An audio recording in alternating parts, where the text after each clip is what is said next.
आप धान की खेती कर रहे हो, लेकिन आपको समझ में नहीं आ रहा धान की बुवाई किस तरह से की जाए, नर्सरी पहले डाली जाए या सीधी बुवाई कर दी जाए। तो आज मैं आपको रोपाई से, डीएसआर से और डीएसआर की नई तकनीक स्टेप डीएसआर तीनों का बताऊंगा कि भैया तीनों में से कौन सी खेती करने का फायदा है और क्या क्या फायदे हैं, किस तरह से वो फायदे ले सकते हैं और इनमें तीनों में अंतर क्या है, पैदावार में क्या अंतर है और जो है लागत में क्या अंतर है, मजदूरी की क्या जो है किस में ज्यादा पड़ती है किस में कम पड़ती है। तो इन्हीं सारी विषयों में बातचीत करेंगे। मेरे साथ में किसान होंगे और इस समय मैं हरियाणा में हूँ, हरियाणा के कुरुक्षेत्र क्षेत्र में हूँ, वहां से हम जानकारी आपको ये डीएसआर से संबंधित देने वाले। नमस्कार जी। नमस्कार। एक बार जरा अपना परिचय दे दें। विक्रम सिंह, हरियाणा। विक्रम सिंह जी हरियाणा से मेरे साथ में है।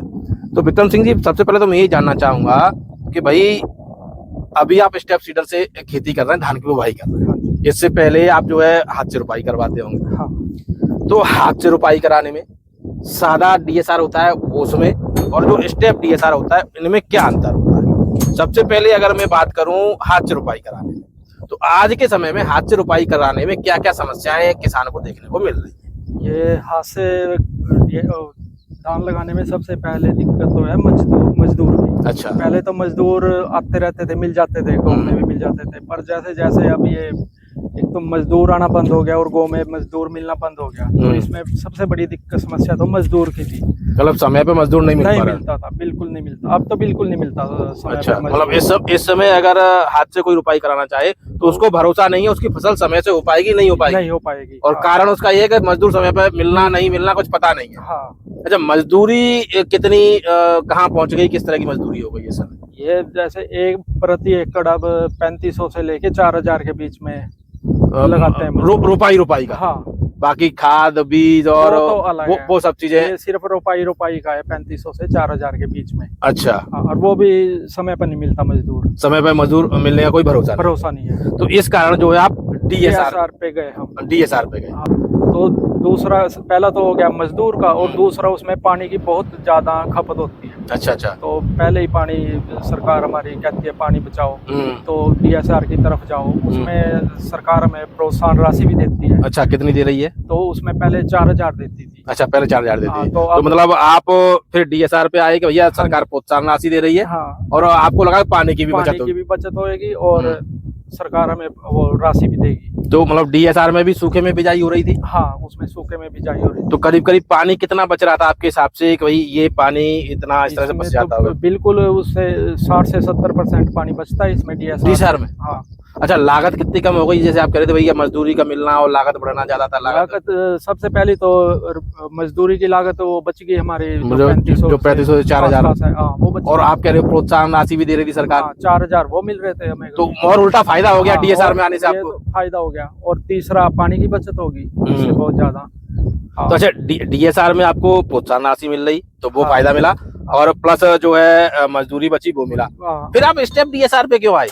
जैसे ये धान पकने के समय ना इसमें हवा नहीं क्रॉस होती और जिससे उस समय फंगस और ये तेला की बीमारी बड़े देखने को मिलती थी डीएसआर में। जैसे उसमें ये लाइन बस इसी तरफ लाइन दिखेगी, मतलब ऐसे सीधी लाइन दिखती है। हाँ, तो इसमें हवा नहीं क्रॉस होती। अच्छा। तो ये जो स्टेप सीडर है ये 360 डिग्री पे लगाता है। अच्छा। आप जिधर से भी देखोगे उस तरफ से ही आपको लाइन दिखेगी और उसमें ये हवा बड़े अच्छे से क्रॉस होती है। मतलब कि जैसे ये अगर मैं सीधी लाइन देखूं तो ऐसे ही मुझे सीधी दिख रही है। हाँ, अगर मैं ऐसे देखूंगा तो ऐसे भी दिख रही है। और अगर मैं ऐसे देखूंगा तिरछा तो ये तिरछा भी मुझे लाइन दिखेगी, सीधा दिखेगी। हाँ। मतलब अब चाहे पुरवैया चले चाहे पछैया चले, सारी हवा खेत में से क्रॉस होगी। मतलब हवा बीच में फंसेगी नहीं। क्रॉस जो एक उमस कहते हैं या जो एक ऐसा वातावरण जो भाई फंगस के लिए उसके लिए अनुकूल होता है, वो नहीं बनता। वो नहीं खेत में बनेगा इससे, क्यों हवा इसमें प्रॉपर क्रॉस होगी। अच्छा। हाँ।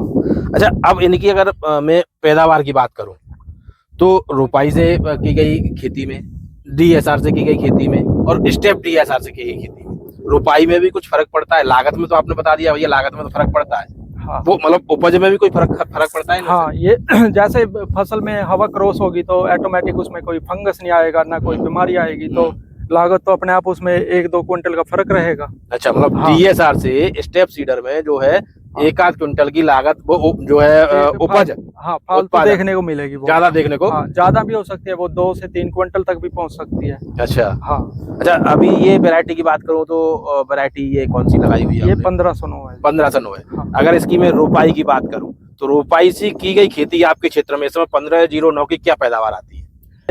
इसकी एवरेज आती है 18 से 20 क्विंटल, और डिपेंड करता है कि आपके पास अच्छा मजदूर है तो आप इतनी 18 से 20 क्विंटल ले सकते हो। उत्पादन में मजदूरी का क्या लेना देना? अभी वो तो रोपाई कर दी, बात खत्म हो गई। मजदूर जैसे आप सड़क के आसपास देखोगे मजदूर अच्छे से रोपाई कर रहा है, आप हाँ। बीच में बढ़ के तो देखते नहीं हो, बीच में तो वो कहीं पर पेटा लगा है नहीं लगा है। मतलब जो दूरी वो साइड पे लेके चल रहा है उस दूरी को और ज्यादा बढ़ा देता है हाँ, कि काम जल्दी हो जाए जल्दी और उसकी मजदूरी पूरी हो जाए। हाँ, तो बीच में वो काफी गैप छोड़ देता है, मतलब पौधों की संख्या कम हो जाती है आपके खेत में, तो ऑलरेडी जो है उपज कम हो जाएगी। जबकि स्टेप सीडर में आप देख रहे हो भैया, आप ये देखो दूरी बराबर मेंटेन करके चल रहा है, और हर जगह जो है आप ये देखोगे तो 3-3, 4-4 दाने डाल के चल रहा है। ये देखो यहाँ पर भी आपको 2 पेड़ देखने को मिलेंगे, यहाँ ये 3 से 4 देखने को मिल जाएंगे। तो ये आपके पौधे जो है खेत में एक समान मात्रा में रहते हैं। तो ये कारण रहता है कि भैया स्टेप सीडर में अच्छी पैदावार मिल जाती है। डीएसआर में भी जो सारा डीएसआर होता है तो उसमें आप बता रहे हो रोग आ जाते हैं, तो रोग की समस्या रहती है, तो उस कारण जो है पैदावार की कमी हो जाती है। विक्रम जी एक चीज और, अभी इस खेती फसल को देख रहा हूँ मैं, तो करीब इसमें जो आपने बीज दर डाली थी, कितना बीज डाला था पर एकड़? ये इसमें 9 से 10 किलो के हिसाब से पर एकड़ के हिसाब से 9 से 10 किलो। तो ये 1509 में ही 9 से 10 किलो होना चाहिए या हर वैरायटी का? वैरायटी के हिसाब से अलग अलग मात्रा कम ज्यादा। अच्छा, 1509 में 9 से 10 किलो लेके चलना चाहिए। अब दूसरी एक चीज और आती है कि हमारे किसान साथी पूछना चाहते हैं भैया, मुख्यतः डीएसआर की खेती करने के लिए किस तरह की, या स्टेप सीडर से जो खेती करते हैं तो उसके लिए किस तरह की जमीन उपयुक्त रहती है, किस तरह की जमीन ज्यादा अच्छी रहती है?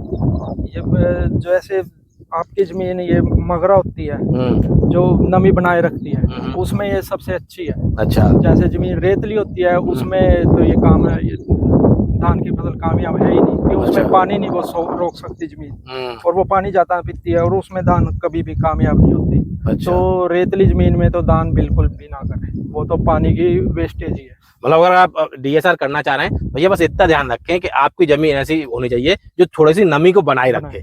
ऐसा ना हो कि नमी बिल्कुल सूख जाए। डीएसआर के लिए केवल नमी चाहिए आपको, जो है पानी भर के खड़ा करके नहीं रखना है इसमें। आप थोड़ा थोड़ा हल्का हल्का पानी हर रोज दे रहे हैं, हर रोज जमीन पी रही है, तो आपकी फसल बहुत अच्छी चलेगी।